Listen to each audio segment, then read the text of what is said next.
da mensagem nessa manhã, forte, convidativo e direto: não brinque com a sua salvação. Então vale para mim e vale para você certamente. E aí, obviamente que eu não vou construir uma história para chegar no título da mensagem, né? Eu vou usar a palavra para chegar ao título que eu dei. Filipenses, por favor, abra. Filipenses capítulo 2. Filipenses capítulo 2, a partir do verso número 12. Convido a igreja a estar de pé assim que localizar na Bíblia. O subtítulo na minha Bíblia é o desenvolvimento da salvação.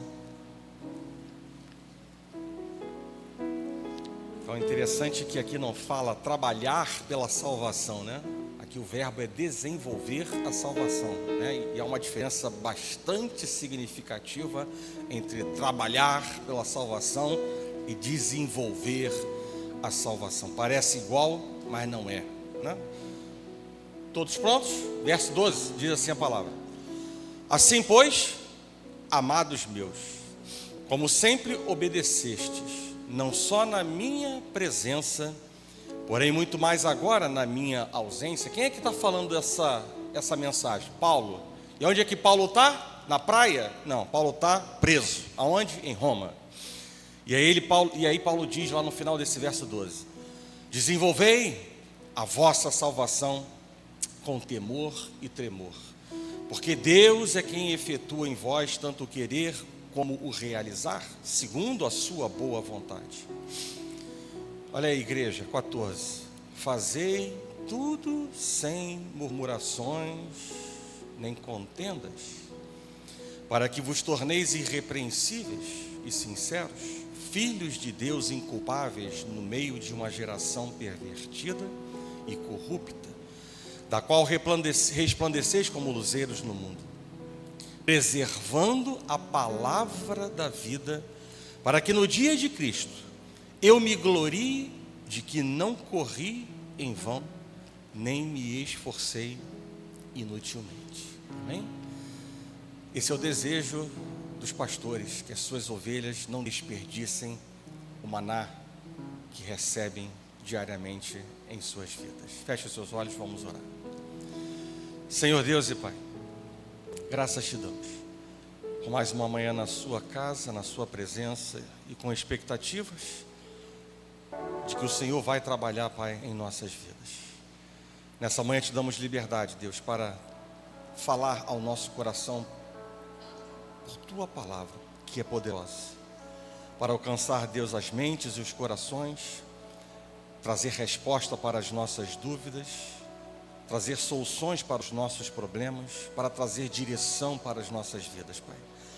Em nome de Jesus, te damos liberdade para o teu haja nessa manhã, porque entendemos que a tua palavra é verdadeira, e os teus pensamentos e caminhos são sempre muito mais altos do que os nossos.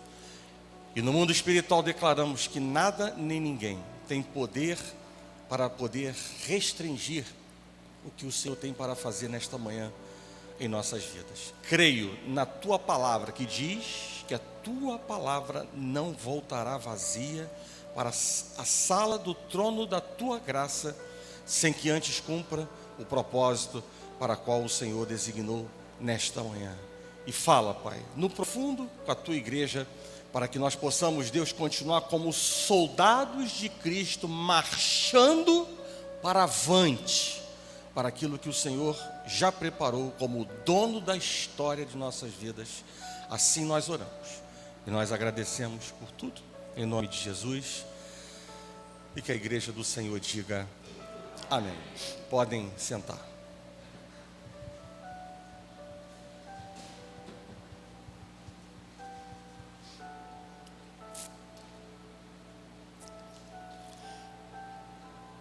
Irmãos, a igreja de Filipos era uma igreja localizada na Macedônia, né? Atualizando o mapa geográfico, hoje estamos falando de Grécia. fundada por Paulo na segunda viagem missionária dele. E ela vivia um problema que não é diferente de muitas igrejas ou em muitas igrejas, né? A falta de unidade do corpo de Cristo. Era uma igreja que vivia em desarmonia, e uma desarmonia produzida por algo nocivo, daninho, né? Que é o egoísmo. O egoísmo nada mais é do que a atitude de se preocupar com os próprios interesses acima dos interesses dos outros. E eu não sei se você já parou para pensar, né? Às vezes coisas óbvias nós não trazemos à nossa mente, né? Mas é verdade que todos nós nascemos com uma natureza egoísta, né? Observe que desde cedo as crianças elas não têm dificuldade para manifestar esse egoísmo.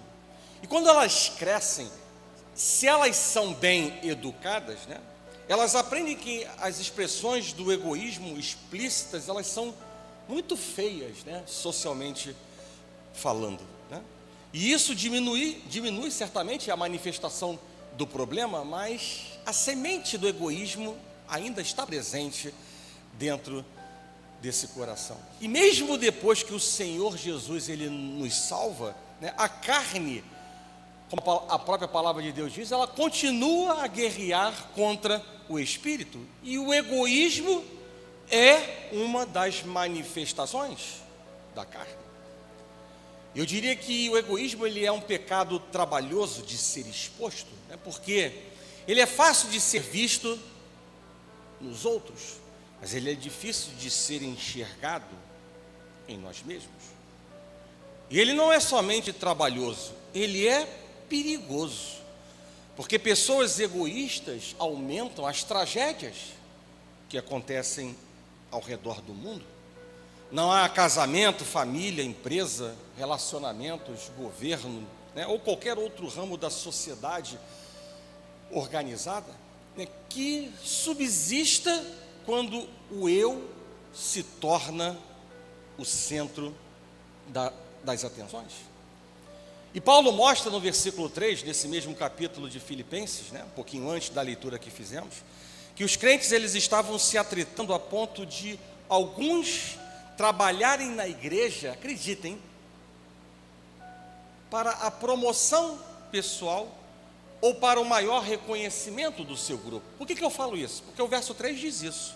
Nada façais, olha Paulo dizendo, olha a exortação, nada façais por partidarismo ou vanglória, mas por humildade, considerando cada um os outros superiores a si mesmo. E obviamente que diante dessa constatação, né, Paulo ele fala para os crentes olharem para a referência de nossas vidas, né, para olhar para Cristo, e eles terem, conforme o verso 5 diz, o mesmo sentimento que houve em Cristo.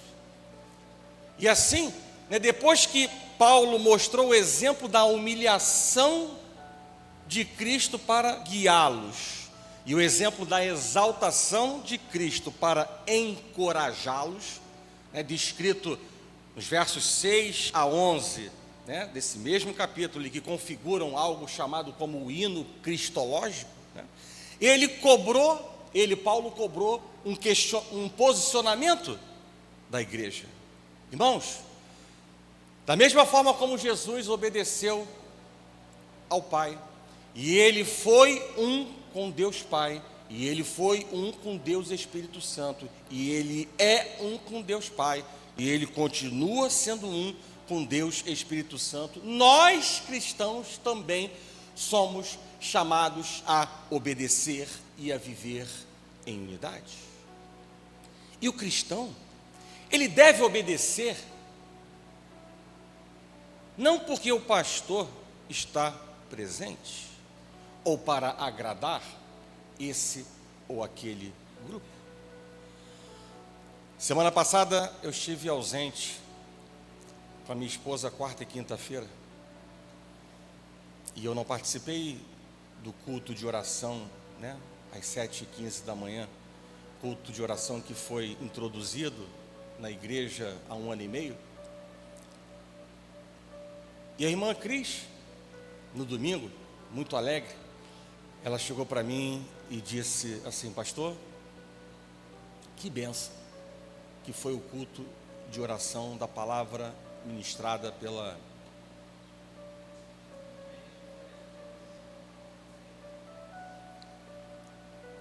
diaconisa Marilda. E ela falou assim: pastor, eu não tinha nem vontade, eu tinha trabalho, mas eu não tinha nem vontade de sair da igreja. E ela fez isso, fez aquilo, fez isso, fez aquilo, e foi falando para mim, e eu só escutei. No final ela me deu um convite ordem, né? Um convite ordem de alguém que é muito leal a mim, a irmã Cris, muito leal a mim. Ela chegou para mim e falou assim: pastor, o senhor tem que cumprimentar ela por aquilo que aconteceu na quinta-feira. E tudo que é virtuoso eu formo junto, né? E aí eu decidi não fazer particularmente, né? Eu não consigo ver a expressão da Marilda, que eu tô com cataratas, né? Não consigo ver se de fato ela está chorando ou está sorrindo, né? Mas eu decidi fazer publicamente. Mas por que eu decidi fazer publicamente, né? Parece sem sentido, né? O pastor está sem texto para falar, então está introduzindo gordura na sua pregação. Não, tem todo sentido com aquilo que eu acabei de dizer. Cristão deve obedecer não somente porque o pastor está presente ou ausente. E a Cris, sem saber a ordem ou a orientação que eu dei aos 3 diáconos que estão presentes no culto de oração, ela foi cantando para mim tudo, sem ela saber, tudo o que eu, no particular, falei para os 3. E aí, vejam, igreja, muitas coisas já aconteceram nessa igreja sem a minha presença. Seja o que foi virtuoso, ou seja aquilo que já trouxe problema dentro da igreja. Mas eu diria que tanto na virtude quanto no problema, houve uma orientação deste que vos falo. E faz muita diferença quando somos humildes para receber aquilo que tem sustentação na palavra para tornar realidade em nossas vidas. E assim, graças a Deus, eu tenho visto o crescimento dos irmãos, no sentido de ver que muito mais do que é falado e orientado tem sido cumprido do que não tem sido cumprido. Mas eu não sou cego, meus olhos veem. O amor e a fé não são cegos. E é notório ver quem está avançando e quem está ainda em cima do muro ou num lodo, parado, entravado, sem avançar.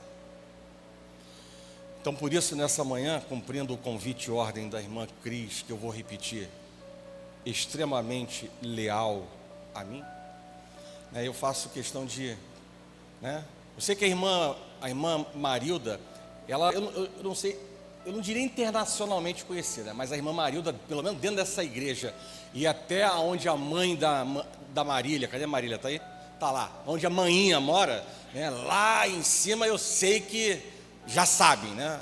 A irmã Marilda, ela tem o hábito, né? Que quando esse pastor, que é carinhosamente conhecido como o chicote do amor, né? Quando desce o cajado, a irmã faz assim, ela fecha o olhinho como se fosse uma asiática, né? Aí ela faz um bico.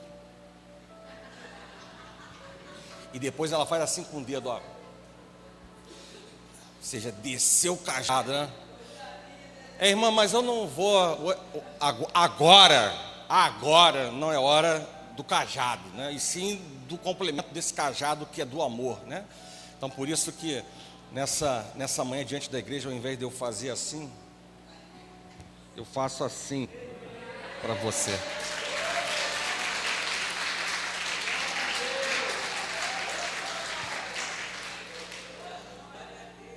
O cristão deve obedecer não porque o pastor está presente ou ausente. As práticas da vida cristã, santidade, comprometimento, exercício dos dons e a disposição para o serviço, né, não podem estar ligadas ou dependentes da presença ou acompanhamento deste ou daquele líder, desta ou daquela pessoa ou circunstância. A obediência nas tarefas, nos desafios, nas lutas, sejam elas grandes ou pequenas, a obediência mostra quem é fiel, quem é submisso, quem é leal a Deus e ao seu pastor e ao seu líder. E como eu me regozijo de vasos dentro dessa igreja que são leais a mim. Na minha frente são uma coisa e por trás me defendem. Por detrás lutam pelo pastor. Por detrás combatem o ego, a dureza no coração, sentimentos carnais daninhos. E às vezes o embate, irmãos, dura 1h30, como eu já soube. Essas pessoas leais não falam diretamente para mim. A informação chega a mim. Então, o que mostra que não é fazer algo para mostrar serviço ao pastor, mas como é gratificante no meio de tantas lutas, né? Porque pastor, ele não é só para pregar, abrir a boca e pregar, né? Pastor, ele cuida de ovelhas, e cuidar de ovelhas é também cuidar de problemas. Pastor apaga incêndios diariamente, né? Pastor tem que estar com uma visão de futuro. Então, é muito gratificante quando nós temos diante dessas aridez que às vezes a vida nos promove, Deus permite, né? Ter pessoas leais, né? Que de forma surpreendente chega uma mensagem que aquieta o nosso coração, como já aconteceu muitas vezes na minha vida nesses últimos 3 anos. Igreja, o que nós cremos precisa ser refletido na maneira como nós vivemos. Assim como o conhecimento e a experiência não têm nenhum valor se não nos ajudam a viver nos vales da vida e não nos capacitam a viver em amor. Em Filipenses, no capítulo 2, verso 12, Paulo, que foi o primeiro versículo que nós lemos, né, escreve assim: assim, pois, amados meus, como sempre obedecestes, não só na minha presença, porém muito mais agora na minha ausência, desenvolvei a vossa salvação com temor e tremor. E esse texto é muitas vezes mal utilizado para incutir medo nas pessoas, alertando-as de que isso significa que elas podem um dia perder a salvação. E eu diria que Paulo dificilmente estaria incentivando os crentes a viverem em uma condição contínua de nervosismo e ansiedade. Isso contradiria suas muitas exortações à paz de espírito, à coragem, à confiança no Deus que é o autor da nossa salvação. Nós somos convocados, não é convidados, nós somos convocados a desenvolver a nossa salvação com temor e tremor, não com medo, calculando cada passo como se nós pudéssemos instantaneamente passar da bênção para a maldição, mas com temor, porque entendemos que Deus, Ele é um Pai infinitamente santo, e o seu padrão de santidade, Ele é inegociável, não somente com temor, mas também com tremor, e mais uma vez, não por medo ou com medo de Deus, porque entendemos que em seu amor, Ele quer nos livrar, né, das consequências eternas do nosso próprio pecado. E que desafiadora missão nós temos em nossas vidas, né? Estar envolvidos com o desenvolvimento da nossa salvação dia após dia, por toda a vida. E há 2 equívocos muito comuns, né, acerca da salvação. O primeiro deles é pensar que a salvação, ele é resultado de esforço humano. Muitas religiões pregam que o homem abre o seu próprio caminho rumo a Deus, e consequentemente a salvação ela é resultado de um mero esforço humano. E o segundo equívoco é pensar que a salvação ela é uma parceria entre Deus e o homem. O sinergia, diferentemente do monergismo, prega que a salvação ela é resultado da obra de Deus conjugada com a cooperação humana. Mas vejam, igreja, que no verso número 12, a palavra de Deus não diz trabalhai para a vossa salvação. A palavra de Deus diz desenvolvei vossa salvação. E obviamente que há uma diferença muito grande entre empregar o verbo trabalhar e o verbo desenvolver. Ninguém pode desenvolver sua salvação a não ser que Deus já tenha trabalhado nesse vaso, nessa vida. E eu diria sem sombra de dúvidas que a verdade bíblica é que a salvação ela é obra exclusiva de Deus. Porém, o fato de Deus nos mandar, nos entregar, nos oferecer, nos conceder gratuitamente, graciosamente a salvação, isso não significa de maneira nenhuma que nós devemos ficar passivos nesse processo. A salvação é de Deus, nos é dada por Deus, mas nós precisamos desenvolvê-la. Ou seja, a graça de Deus não é uma desculpa para não fazermos nada. Pelo contrário, a graça de Deus é uma forte razão para fazermos tudo. E é importante que saibamos nos posicionar no devido lugar. Tanto na religião como na natureza, nós somos apenas cooperadores de Deus. Nós podemos plantar, nós podemos regar, mas é Deus quem nos dá a semente, é Deus quem nos dá o solo, é Deus quem envia o sol, é Deus quem envia a chuva, é Deus quem dá crescimento, é Deus quem faz a semente crescer, é Deus quem faz a semente frutificar. Desenvolver tem o sentido de trabalhar, como eu disse, dia após dia, por toda a vida até a consumação. Porque o propósito de Deus é que sejamos conforme a imagem de Cristo Jesus. É isso que Romanos, no capítulo 8, verso 29, vai dizer para nós. Que fique claro para a igreja, em alto e bom som nesta manhã, de que a soberania de Deus, ela não anula de maneira nenhuma a nossa responsabilidade, assim como a posse e o desenvolvimento da salvação devem produzir em nós reverência e não relaxamento. Quando Paulo ele fala em temor e tremor, ele não está de maneira nenhuma falando de um temor servil, não é o temor de um escravo se arrastando, aos pés do seu senhor. Não é o temor ante a perspectiva do castigo. O próprio apóstolo Paulo ele tranquiliza os crentes de Roma dizendo o seguinte em Romanos 8, verso 15: não recebestes o espírito de escravidão para viverdes outra vez atemorizados, mas recebestes o espírito de adoção, baseados no qual clamamos Abba, Pai.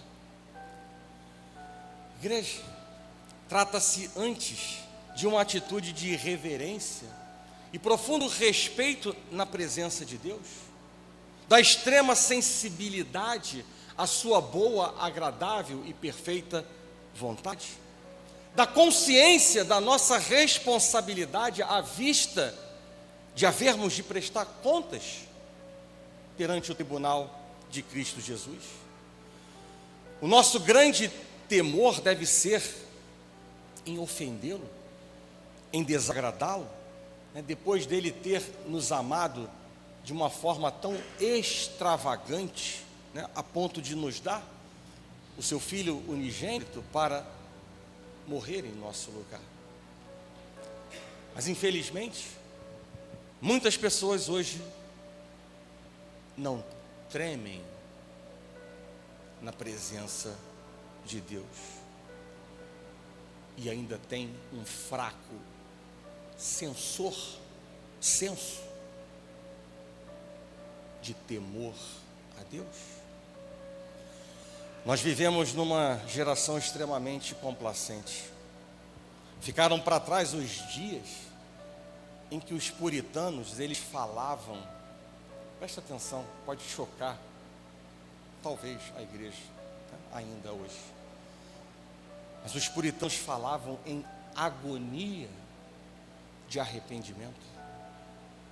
Agonia de arrependimento. As pessoas que mais tiveram intimidade com Deus, mais se prostraram reverentes aos seus pés. Aqueles que tiveram uma visão da glória de Deus, caíram prostrados ao chão, perante o fulgor da sua glória. Mas hoje, muitos demonstram intimidade com Deus em palavras, com uma imensa distância dele em suas próprias vidas. Honram com os lábios, mas o coração não está conectado àquilo que sai da boca. Irmãos, eu quero que vocês entendam e ampliem a visão de vocês, né? Se bem que eu acredito que todos já tenham, que a salvação, ela não se resume, não se restringe a nos livrar da culpa do pecado somente. Os comentaristas bíblicos, eles entendem a salvação em 3 tempos, né? Primeiro, o cristão, pela justificação, ele foi salvo da culpa do pecado. Romanos 8:1 diz: agora, pois, já nenhuma condenação há para aqueles que estão em Cristo Jesus. Segundo o cristão, não mais pela justificação, mas agora pela santificação, ele está sendo salvo do poder diário do pecado. Colossenses capítulo 3, a partir do verso 5 diz: fazei, pois, morrer a vossa natureza terrena: prostituição, impureza, paixão lasciva, desejo maligno e avareza, que é idolatria. Por estas coisas é que vem a ira de Deus sobre os filhos da desobediência. Ora, nessas mesmas coisas andastes vós também noutro tempo, quando vivies nela.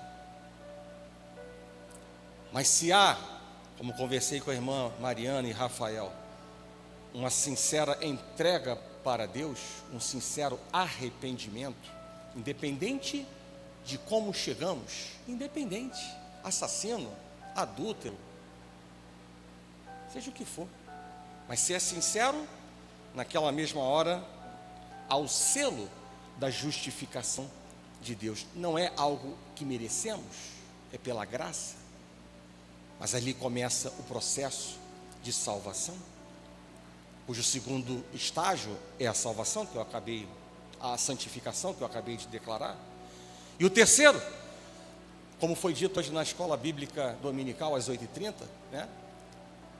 E eu reforço o convite para a igreja estar presente. Começamos hoje o projeto sobre a cristologia, a história da vida, né, de Cristo. O terceiro estágio é quando o cristão, pela glorificação, ele será salvo da presença do pecado. No céu haverá pecado? Não. Então lá ele será salvo por definitivo da presença do pecado. 1 Coríntios capítulo 15, a partir do verso 51 diz: eis que vos digo um mistério, em todos dormiremos, mas transformados seremos todos, no momento, num abrir e fechar de olhos, ao ressoar da última trombeta. A trombeta soará, os mortos ressuscitarão incorruptíveis e nós seremos transformados, porque é necessário que este corpo corruptível se revista da incorruptibilidade e que o corpo mortal se revista da imortalidade. E quando Paulo ele escreve aos Filipenses, ele expressa que nós precisamos nos concentrar nesse importante aspecto da nossa salvação, que é a santificação. Irmãos, a justificação é uma obra restrita de Deus, aonde o justo juiz ele nos declara justos, não por nossos méritos, mas pelos méritos obtidos pela vida perfeita que Cristo viveu e por sua morte vicária por nós pecadores. E ela acontece uma única vez e ela nunca é perdida. Então, igreja, não é escola bíblica, mas vamos colocar algo que é importante. Se é verdadeiro, nós não aceitamos Jesus 2 vezes. Se é verdadeiro, nós não batizamos 2 vezes. Porque a justificação ela acontece uma única vez. E não é um ato que eu e você mereçamos, é dado pela graça. Talvez difícil de entender, mas esse é o nosso Deus. A futura glorificação é uma obra também de quem? De Deus, que injetará em nós a vida incorruptível e imortal, para nunca mais nos apartarmos dele e vivermos para sempre em sua presença. A palavra de Deus nos diz que o pecado faz separação entre nós e o Senhor. Não fala isso na Bíblia? Fala. Então na glorificação nós seremos salvos por definitivo do pecado. E ela acontecerá uma única vez, na ocasião de quê? Da vinda de Cristo, para vivermos por todas as eras futuras ao lado dele. Justificação, uma vez. A glorificação, uma vez. Mas a santificação, contudo, ela é uma parceria entre Deus e nós. E existem coisas, igreja, que Deus não fará por nós. Cabe a nós fazer. E partindo dessa perspectiva mais ampla sobre o que é a salvação, né? Bem definido, justificação, santificação, glorificação. Fica mais claro entendermos o imperativo de Paulo de não cairmos nas garras de um legalismo morto e profano. O Deus que nos salvou por graça e que promete glorificar os nossos corpos mortais, nos chama a trabalhar arduamente por nossa santificação.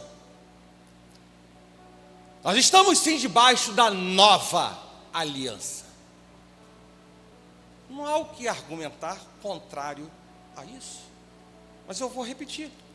Deus nos chama a trabalhar arduamente por nossa santificação. É claro que é incomparável o preço que vamos pagar ou viver por aquilo que Cristo viveu e pagou por nós. Mas não será qualquer água de coco para ser vivido diariamente, esperando cair do céu todas as sortes de provisão sobre a sua vida, porque estamos simplesmente debaixo da nova aliança. Estaríamos diante de um Deus injusto, se um povo não faz nada, e o outro está lá vivendo como um sacrifício vivo, santo e agradável a Deus, e tivéssemos vivendo 2 tempos completamente diferentes, divergentes, opostos. Que confusão haveria na cabeça de muitas pessoas, e sobretudo daqueles que ainda são meninos espirituais, que ainda estão bebendo leite espiritual.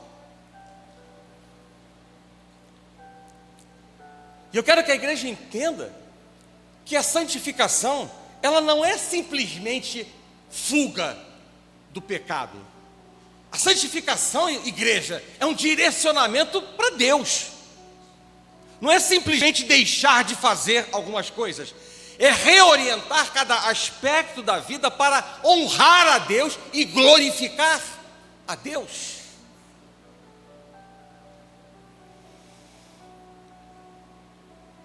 Falo isso porque a palavra de Deus diz em 1 Coríntios, capítulo 10, verso 31, o seguinte: portanto, quer comais, quer bebais, agora preste atenção, ou façais outra qualquer coisa, fazei tudo para a vergonha de Deus?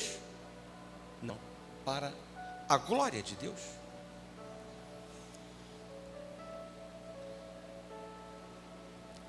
Irmãos, por sinal, muitos têm se esforçado para seguir um estilo de vida cristão, mas não são felizes, porque ficam preocupados ou tão preocupados em seguir regras e leis, que se esquecem do principal, que é ter um relacionamento com Deus, né? Essa semana minha filha fez um quiz para mim durante o jantar, né? O jantar lá é um evento em casa, né? Grande, né? Não somente porque eu gosto de comer, mas porque a família se reúne, né? Então a gente não fica largado não, é junto, né? E é um evento que dura 1 hora, né? Aí minha filha quis fazer uma pegadinha com o pai, né? Pai, escutei uma pregação, e qual é o propósito da nossa vida para Deus? Aí o Mateus começa a falar, né? Falar, e ela não tem a resposta, aí ela começa a ficar nervosa, aí ela fala: pai, você está ganhando tempo para me responder, né? Eu falei assim: não, estou esperando o tempo para educadamente te responder. E aí eu disse para ela, né, que o grande propósito da nossa vida para Deus, como um Deus de aliança, é ter relacionamento com Ele.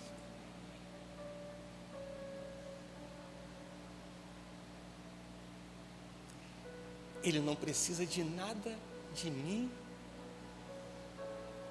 e de você. Mas o grande propósito da nossa vida para Deus. E que Deus é esse? O Deus todo-poderoso, majestoso, o início e o fim de tudo, Deus soberano, Deus de amor, Deus de graça, Deus de misericórdia, Deus justo. É esse mesmo Deus que é isso, que quer isto de nós. Relacionamento. Você não é aceito por Deus pelas coisas que você faz. Você é aceito por Deus por aquilo que Jesus fez por você. E por isso você precisa entender que essa graça de Deus é ela que transforma a sua vida. E Deus, Ele opera em nós na medida em que nós lançamos fora 2 coisas importantes. No momento em que nós lançamos fora o medo e a culpa, e ao mesmo tempo em que tomamos posse de 2 importantes coisas: do perdão e do amor de Deus. Deus opera em nós à medida em que nós lançamos fora o medo e a culpa e tomamos posse do perdão e do amor de Deus. Santificação é aceitar o desejo de Deus de nos crucificar, sepultar e nos ressuscitar em Cristo Jesus. É matar o nosso ego no altar da graça de Deus e deixar Deus manifestar em nós a vida de Cristo Jesus. 1 Tessalonicenses capítulo 4, verso 7 diz: Porquanto Deus não nos chamou para a imundícia, para a impureza, e sim para o quê? Para a santificação. E essa santificação é para ser vivida de qualquer maneira? Não. Paulo diz, para desenvolver com temor e tremor. Igreja, pelo temor que tenho pela santidade de Deus, eu preciso santificar todas as coisas que impedem o meu pleno desenvolvimento espiritual. É importante que você entenda que o cristianismo não é a religião da autossatisfação. Cristianismo não é de maneira nenhuma a religião da autossatisfação, mas sim da plena satisfação em Deus. E eu diria que eu só serei um cristão genuíno, verdadeiro, se eu aprender a tomar a minha cruz dia após dia, se eu aprender a perder para ganhar, se eu aprender a mortificar para andar em novidade de vida, se eu aprender a compreender que tudo que eu preciso está em uma única fonte chamada Jesus. E é em Cristo, igreja, que você vence o pecado. É em Cristo que você enfrenta os seus dilemas. É em Cristo que você sobrevive às injustiças. É em Cristo que você abandona as suas iniquidades. É em Cristo que você direciona a sua vida de modo a honrar a Deus e agradar a Deus. Não é de maneira diferente? Eu diria que pelo tremor que sinto diante de Deus e da sua palavra, eu me esforço sinceramente em obedecer aos mandamentos do Senhor, os aceitando como eles são. E o que eles são? Eles são nada menos do que as expressões do desejo de Deus para nós.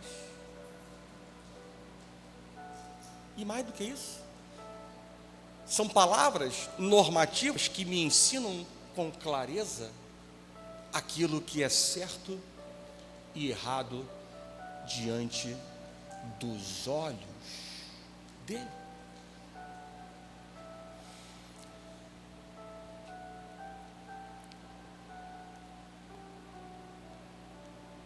Sabe qual é a boa notícia sobre a santificação?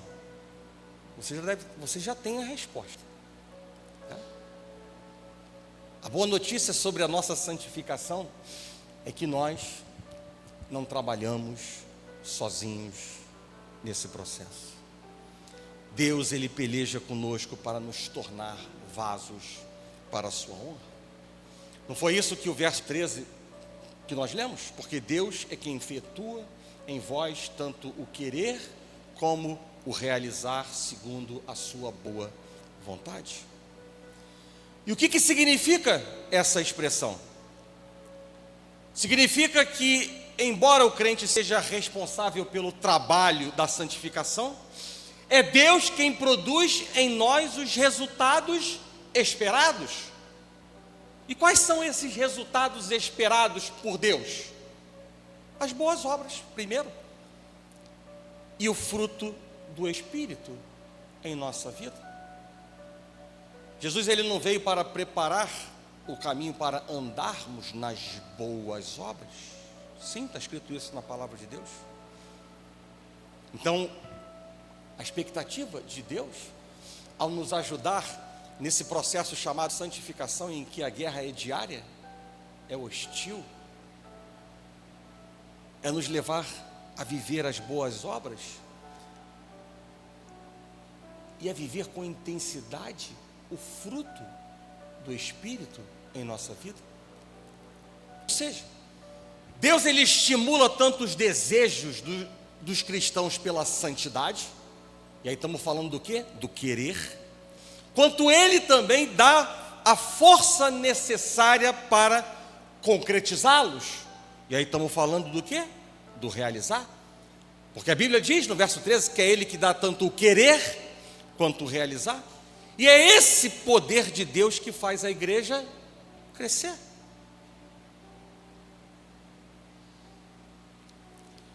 O próprio Deus, ele forma no seu povo o desejo da piedade. E o que é a piedade? Talvez você não tenha um entendimento amplo, profundo, ou talvez correto, do que seja piedade, né? Mas a piedade nada mais é do que uma vida de devoção, uma vida de reverência e uma vida de obediência a Deus. E esse é o desejo de Deus para as nossas vidas, viver a piedade. E eu diria mais ainda, né, uma conversa que tive com a irmã Mariana e o irmão Rafael, a respeito de determinadas coisas que só Deus vê, né? Como ter a certeza de que alguém foi salvo, quando tudo parece dizer não? É às vezes uma dúvida que paira no coração de muitas pessoas. Mas ele não merecia, mas o tribunal não é teu. Mas eu não vi mudança. Mas Deus pode ter visto. Mas por toda a vida foi assim. Mas aos 48 do segundo tempo, o ladrão foi salvo.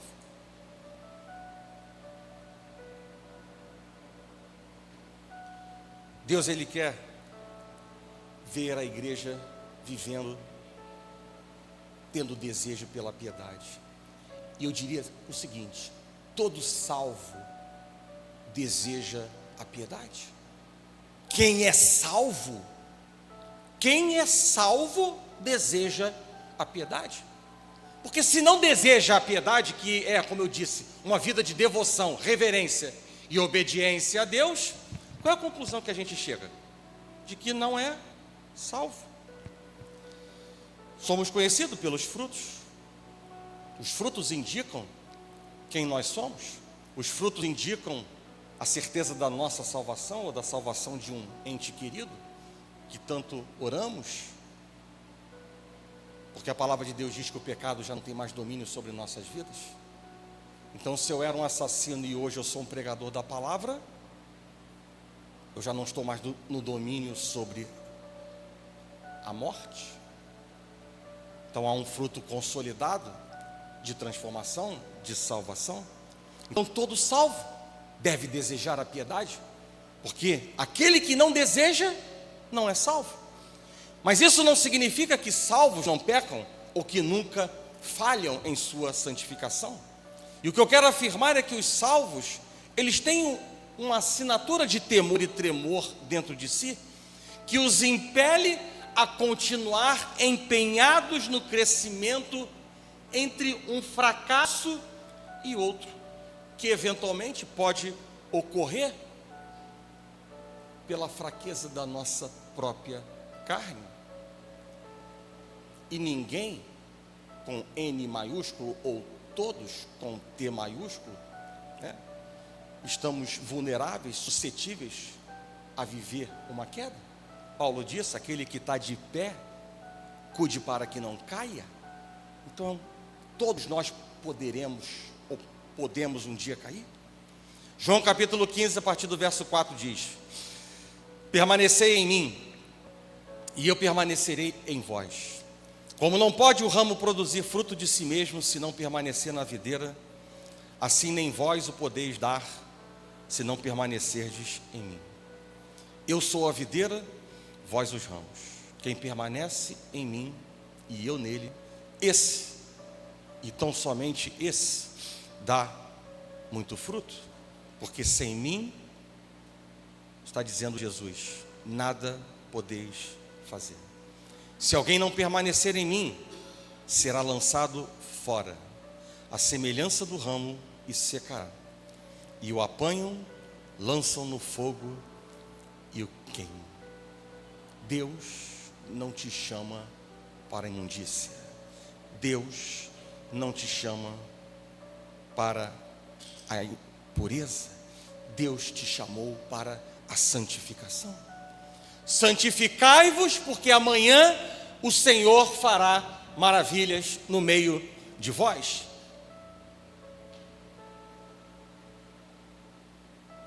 Esse versículo diz 4 coisas santificai-vos, porque amanhã o Senhor fará maravilhas no meio de vós.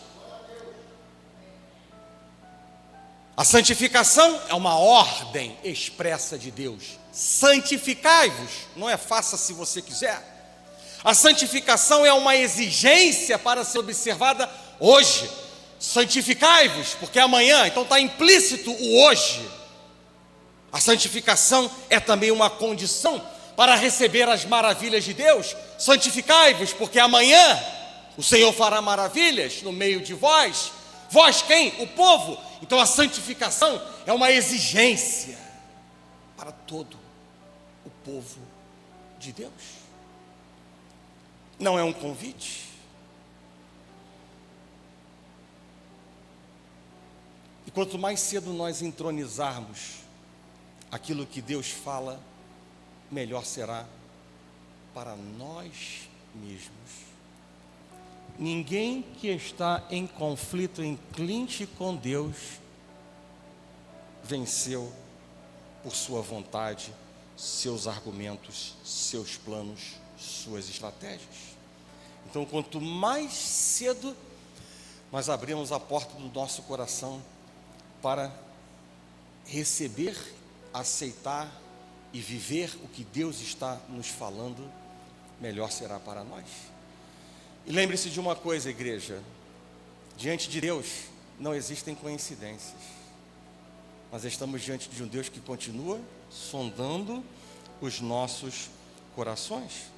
Então, quando Deus fala por meio de um vaso para a sua vida, e essa palavra alcança o seu coração, né, não entenda isso como, nossa, que coincidência. Deus está dando uma oportunidade para você mudar a sua história. Deus está dando uma oportunidade para você mudar a sua história. Ah, mas não é do jeito que eu estou pretendendo ou entendendo. Deixa Deus fazer a obra. Deixa o Senhor trabalhar na sua vida. Você é limitado como eu. Você não conhece o amanhã. Você não sabe quais são os propósitos de Deus por aquilo que você está vivendo hoje, ou por aquilo que Deus está mandando você fazer amanhã. Mas, igreja, não deixe para amanhã o que você deve fazer hoje. Porque senão, né? Eu acredito que aqui todos já devem ter escutado, acho que até Marcelinho também. Não sei se Sônia, Raíssa e Andrei já escutaram, né? Mas se não escutaram, né, para dar sentido, né? Quando eu falo não deixe para amanhã aquilo que você pode e deve fazer no dia de hoje, é porque existem 3 vozes que são contrárias à voz de Deus. A primeira delas é a voz interior, né, que combate. Depois é o inimigo que está ao derredor. E o terceiro é a voz do mundo, né, os colegas, aqueles que estão próximos de nós, para poder, né, matar o que Deus está querendo construir dentro da sua vida. A palavra de Deus é mais poderosa e é a última sobre nossas vidas. Por isso, né, não deixe para amanhã aquilo que você pode e deve fazer no dia de amanhã. E ainda mais, porque o dia de amanhã não te pertence. E ele pode acabar hoje. Irmãos, isso não é ser pessimista. Isso é ser realista. Por acaso você tem essa informação privilegiada de quando vai morrer? Eu não tenho. Você é mais espiritual do que todos na terra para dizer que eu sei quando eu vou morrer? Não, não sabe.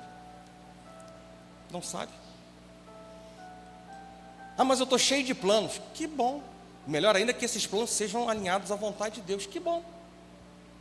Mas eles poderão não acontecer. Por isso, não desperdice estar na casa de Deus. Não desperdice ouvir a palavra de Deus. E mesmo que doa,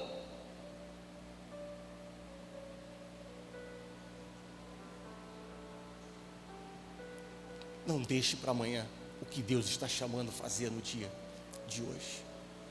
Se é para perdoar, perdoa hoje. E não fique vivendo dentro de uma oca, de uma caverna, preso, atrelado ao passado e limitando você a avançar para aquilo que Deus tem para a sua vida. E aí, a gente, como eu disse, nós não estamos diante de um Deus de coincidências, mas diante de um Deus de providências. Irmãos, além de Paulo ter dito, desenvolvei a vossa salvação com temor e tremor, e que Deus é quem efetua em vós tanto o querer como o realizar, ele também exorta a igreja de Filipos, no verso número 14, a fazer algo que eu considero uma chave para nos tornarmos cristãos autênticos. Verso 14. Verso 14 é uma chave para nos tornarmos cristãos autênticos. E o que diz milagrosamente esse verso 14, para dar essa dimensão grandiosa de uma chave que nos transforma em cristãos autênticos? Vai dizer assim, nós lemos: fazei tudo sem murmurações nem contendas. Paulo ele aponta duas situações que se enquadram dentro dos principais problemas ou erros que assolam a igreja de Cristo, no passado, no presente e até o fim.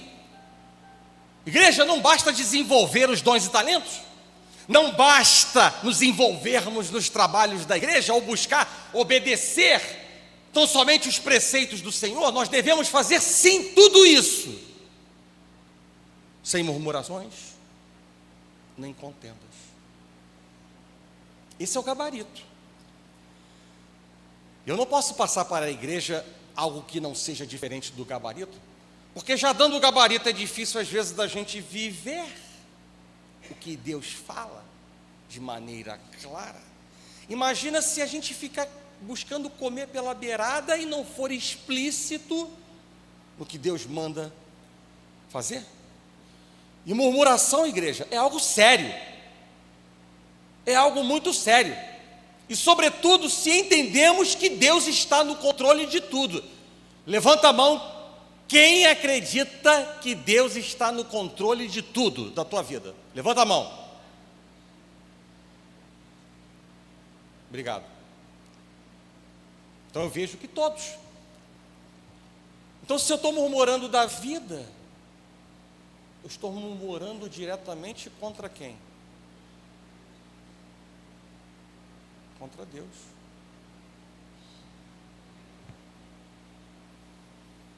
A murmuração, né, ela pode ser definida como uma forma de descontentamento, queixa contra uma circunstância da vida, que muitas vezes vai refletir o quê?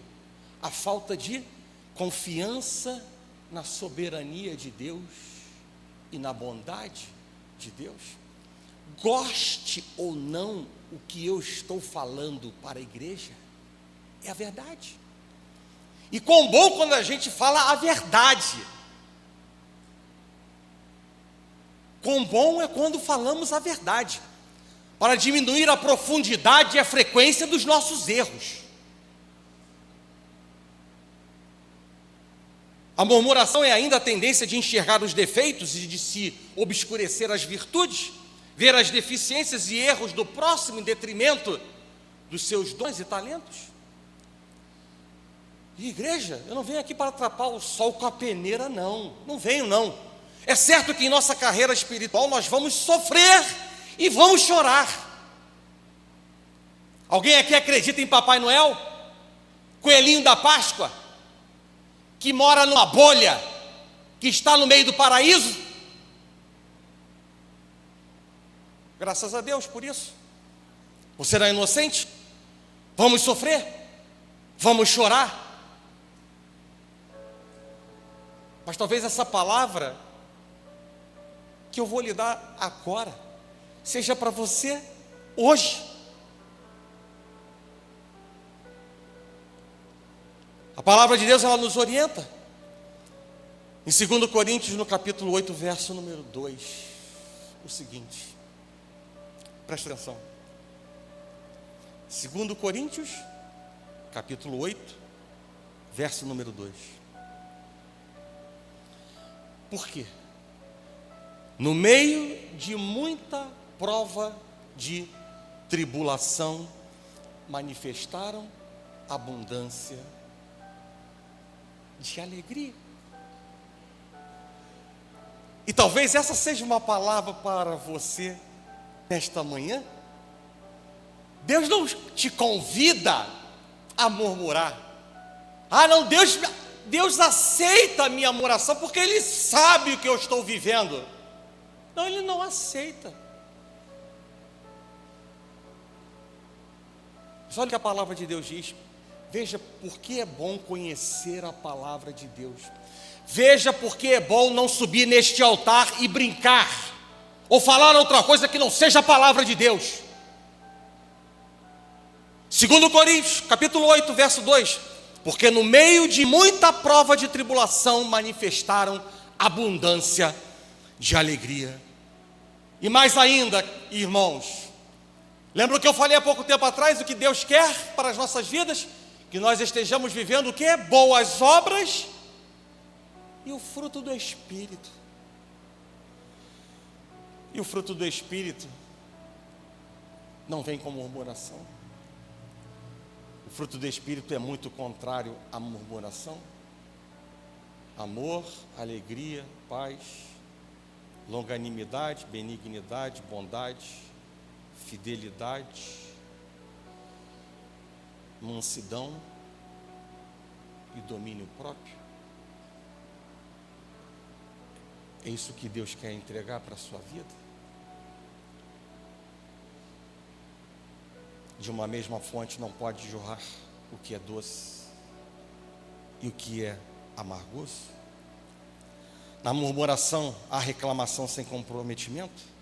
Há uma disposição para levantar a voz quanto aos problemas, discordâncias e dificuldades em geral. Mas geralmente, normalmente e sempre, não há disposição para tentar resolver a situação de fato. E o fator determinante para a murmuração, sabe qual é? É a postura do nosso coração. Quando as ações e reações não vêm de um coração sincero que se alegra em obedecer, a via normal de vida será o quê? A murmuração.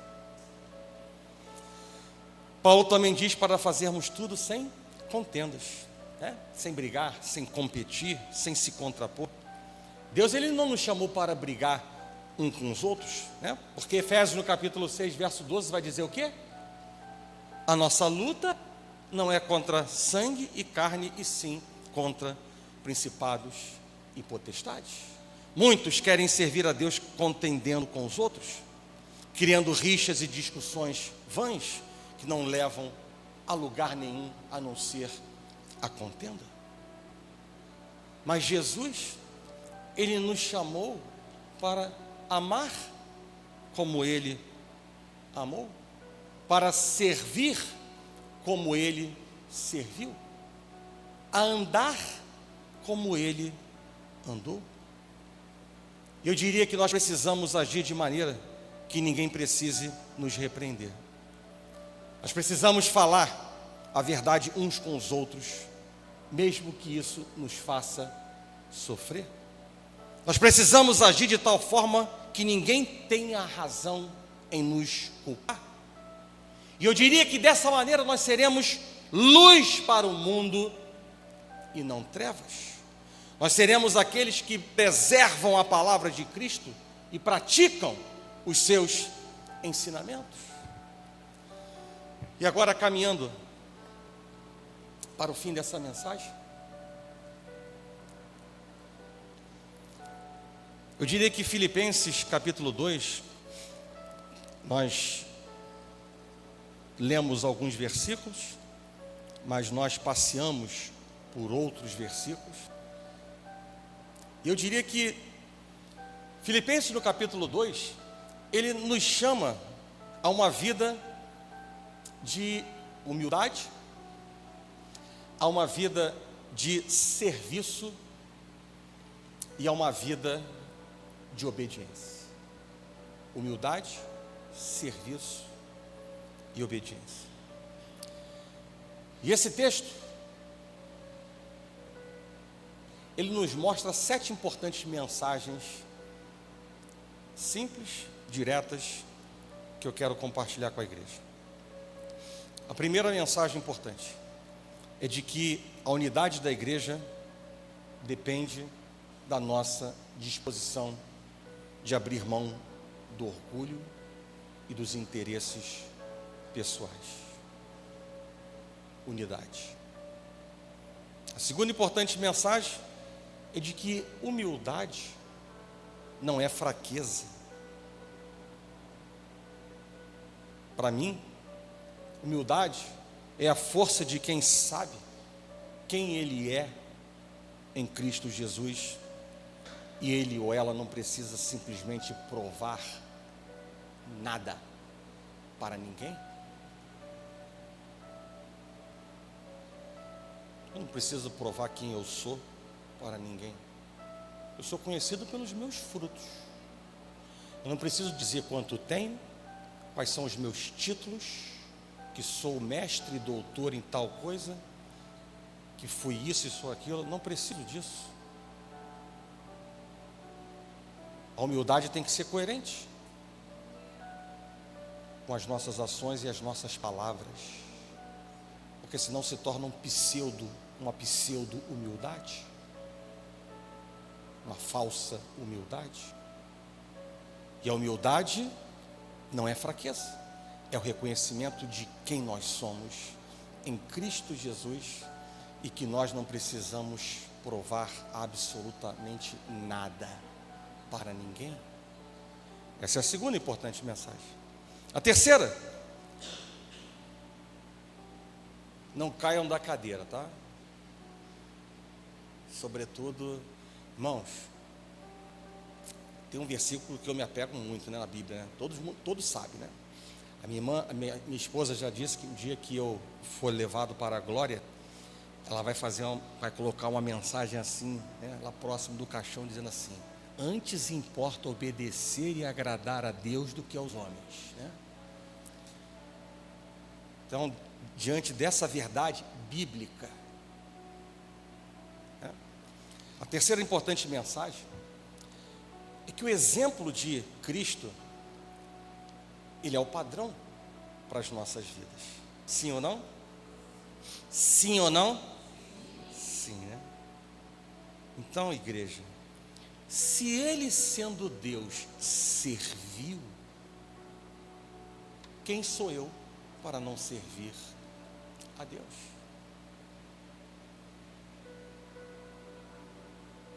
Irmão, eu quero o seu crescimento. Tem tempo para tudo? Sim. Mas você não foi criado para estar com um super bonder atrelado a esta cadeira. Um cimento, uma massa colante, só para sentar e esquentar o banco de uma igreja. Se Deus serviu, quem somos nós para não servir? Quarta importante mensagem: Deus sempre trabalha em nós, mesmo quando nós nos sentimos incapazes. Eu vou me apropriar de um versículo que nós lemos hoje, no versículo 13, que diz para nós, afirma para nós, que Ele gera em nós o quê? O querer e o realizar. Então, mesmo que você se sinta incapaz, Deus, Ele trabalha em nós. E é por isso que eu disse: deixa Deus trabalhar, deixa Ele fazer a obra. Quinto, reclamar e discutir enfraquecem o nosso testemunho. A nossa postura, ela deve refletir o caráter de Cristo. Afinal de contas, a nossa tripla identidade, né? Qual é a tripla identidade? Somos filho de Deus, somos templo do Espírito Santo. E qual é a terceira? Testemunha de quem? Cristo Jesus. Então, devemos replicar o caráter de Cristo. Sexta mensagem importante. Isso também vale para nós, no dia de hoje. A alegria verdadeira não depende das circunstâncias. Por que eu falo isso? Porque Paulo, ele estava onde? No resort? Não, ele estava preso, mas ele estava cheio de alegria. É paradoxal, pode ser para o mundo, mas não para nós. Mesmo no meio das lutas, pode haver alegria, sim, e deve haver alegria, sim, em nossos corações. Porque a alegria, se você estiver bem antenado no que eu estou ministrando nessa manhã, a alegria... Não, tudo bem, é verdade o que você falou. Verdade, que bom que vocês sabem disso, né? A alegria do Senhor é a nossa força. Então, quanto mais eu alegro, mais eu fico forte. Sim, verdade. Mas lembre-se que antes disso, a alegria é um dos gomos do fruto do Espírito Santo de Deus dado a você. Então, não é incoerente dizer que em qualquer circunstância você pode ter alegria no coração. E a última mensagem, para encerrarmos a nossa mensagem. Filipenses, no capítulo número 2, nos convida a olhar menos para nós e mais para os outros. Menos para a nossa posição e mais para o serviço. Menos para o que achamos que merecemos e mais para o exemplo de Cristo Jesus. Essa é a mensagem que Deus nos dá nessa manhã, de maneira muito clara, cujo título é: não brinque com a sua salvação. É verdade que uma vez recebida a salvação você não perde? Sim, é verdade. Mas isso não quer dizer que somos chamados a viver de qualquer maneira. Pelo contrário, se recebemos de graça, vamos retribuir da melhor maneira. De que maneira? Entregando 1 milhão em oferta? Não. Não. Entregando com relacionamento e obediência. Amor a Deus é sinônimo de obediência aos mandamentos, limites, vontades de Deus declarada na sua palavra. Amém? Feche os olhos, na certeza de que vocês não estão prontos para dormir.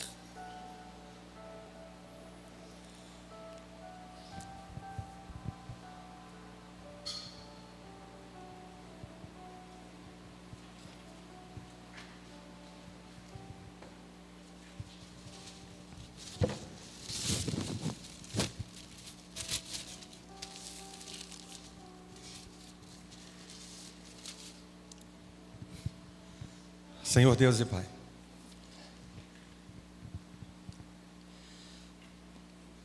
quão bom tem sido, Pai, escutar a sua voz e, fortalecidos pela tua palavra, calar outras vozes que são daninhas, destrutivas para a nossa vida espiritual. E nós somos gratos, Deus, pela sua imensa misericórdia, porque muitas vezes somos teimosos, infiéis, desobedientes. O Senhor fala de maneira clara na sua palavra, e nós deixamos para amanhã o que devemos fazer no dia de hoje, e o amanhã chega, mas a obediência não vem a reboque. E assim, por longanimidade, pacientemente, o Senhor continua ministrando aos nossos corações, para poder nos posicionar como filhos de Deus, como testemunhas de Cristo Jesus, como templos do Espírito Santo de Deus, como servos, como discípulos que são chamados a dar muitos frutos. E nessa manhã, Pai, mais uma vez passeamos pelo poder da sua palavra, que nos abre os olhos, Pai, para a dimensão espiritual daquilo que o Senhor nos exorta a fazer e a viver em nossas vidas. Bem sabemos, Pai, que há uma distância entre a teoria e a prática, entre aquilo que sabemos que temos que fazer e aquilo que efetivamente fazemos em nossas vidas. Por isso, Deus, por meio do Teu Espírito Santo, ajuda-nos a tornar realidade aquilo que já não somos mais inocentes, a deixar para trás o que o Senhor manda deixar para trás e avançar para aquilo que o Senhor já preparou, Deus, em nossas vidas. Tenhas liberdade, Senhor, nesta manhã, para ajeitar a casa, arrumar a casa, limpar a casa, remover entulhos, pedras de tropeço, para quebrar amarras, Senhor, do passado, sentimentos daninhos, destrutivos, para arrancar toda desobediência, dureza de coração, todo sentimento que não procede de fé e que é pecado, como a Tua palavra diz, Pai. Nós estamos, Deus, numa escola hospital onde o Senhor é Deus e nós somos servos. E nós te damos liberdade, Deus, para trabalhar e mexer em nossas estruturas, porque sabemos e confiamos no Deus a quem temos entregue nossas vidas, Pai. Não nos deixa, Senhor, continuar vivendo da mesma maneira que desagrada o Teu coração. E isso, Deus, não é fruto apenas de lábios que se arrependem, ou melhor, que sentem um remorso nesta manhã, por palavras que tocaram o coração, mas fruto sim de um coração humilde que se arrepende diante do Senhor, querendo avançar e mergulhar em águas mais profundas, em ver as suas tendas ampliadas, em ver a sua glória se manifestar de uma maneira maior do que aquilo, Pai, que nós já vivemos, porque assim o Senhor nos chama a crescer, não somente em estatura, mas no conhecimento da Tua palavra, na Tua graça, e de glória em glória sermos transformados na imagem de Cristo Jesus, Pai. Encontra, Senhor, em nós que dissemos, Pai, nesta manhã, alegrei-me quando me disseram: